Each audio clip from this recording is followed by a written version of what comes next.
तो बड़ी लड़ाई हम लोगों की है, लेकिन इसकी चालाकी समझ लीजिए।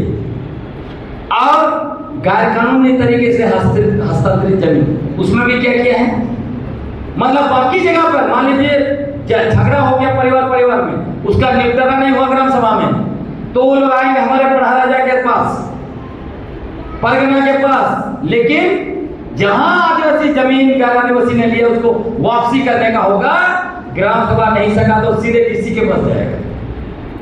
समझ रहे हैं, इधर नहीं लिख रहे कितना चालाकी कहां किया है इन लोगों ने जमीन लूटने के लिए। उसी तरह इन लोग कह रहे हैं कि पुलिस के मामले में पुलिस अरेस्ट नहीं कर सकती है बिना ग्राम सभा का परमिशन का। सुनने में बहुत अच्छा लगता है, लेकिन आगे क्या व्यवस्था दिया है, विशेष केस में पुलिस कभी भी अरेस्ट कर सकती है और 15 दिन के अंदर में सूचना देना होगा। समझ रहे हैं ना। और सबसे ज्यादा तो नक्सली बोल के आदिवासी को अरेस्ट करता है। तो हर जगह इन लोगों ने छेद बना के रखा है और पेशा कानून का धारा 4 हो, उस पर कोई बात नहीं कर रहा है।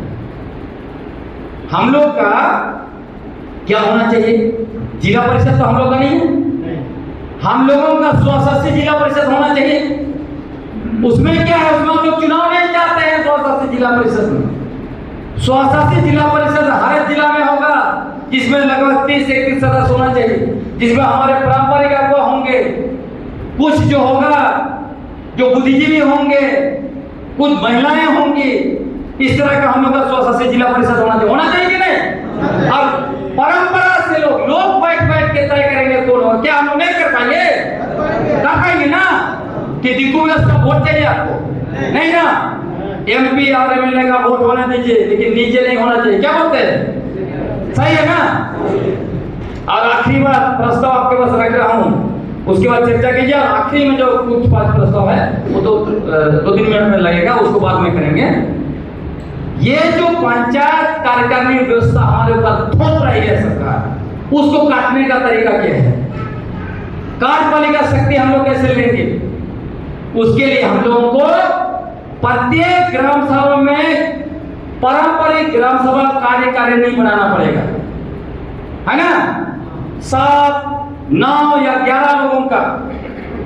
आप देख लीजिए, गांव बड़ा है तो 11 लोगों का बनाइए, छोटा है तो 7 लोगों का बनाइए। और उसमें क्या क्या होना चाहिए, हाथू मुंडा अध्यक्ष होना चाहिए, एक उपाध्यक्ष रख दीजिए, गांव के कोई पढ़ी लिखी अच्छा महिला है हमको। फिर जो है सचिव तो हमारा है ऑलरेडी परंपरा में, वो सचिव होंगे।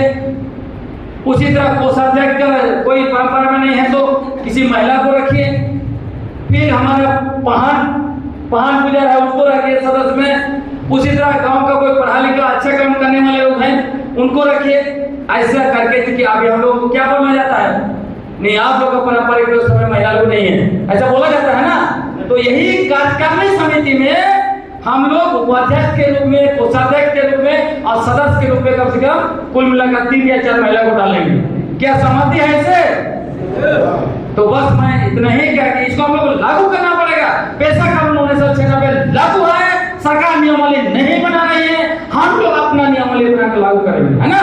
और कार्यकारिणी समिति हम लोग खुद बनाएंगे, इसको जल्दी एकदम, इसके बाद काम में हम लोग चालू कर देंगे, है ना। तो मैं अभी के लिए इतना ही करके खत्म करता हूँ। आप साथी लोग आइए, एक के बाद एक इस पर विचार दीजिए। हम लोग सरकार के इंतजार नहीं करेंगे। हम लोग जो है हमारे पुरखों की पारंपरिक स्वशासन व्यवस्था पर गांधी जी का पंचायत व्यवस्था स्वीकार नहीं करेंगे। पेशा कानून का धारा 3 में जो एक्सेप्शन और मॉडिफिकेशन है उसका उपयोग करते हुए धारा 4 के अंदर में जो चुनाव व्यवस्था है, धारा 4 के अंदर में पंचायत कार्यकारिणी समिति है, उसको हटा के पारंपरिक ग्राम सभाओं का कार्यकारिणी समिति बनाइए। और पेशा कानून की जो मूल मंशा है कि आदिवासियों की पारंपरिक स्वशासन व्यवस्था को कार्यपालिका की शक्ति, शासन करने की शक्ति और अधिकार देना है, उसको दीजिए। इसके बगैर हम लोग स्वीकार नहीं करेंगे।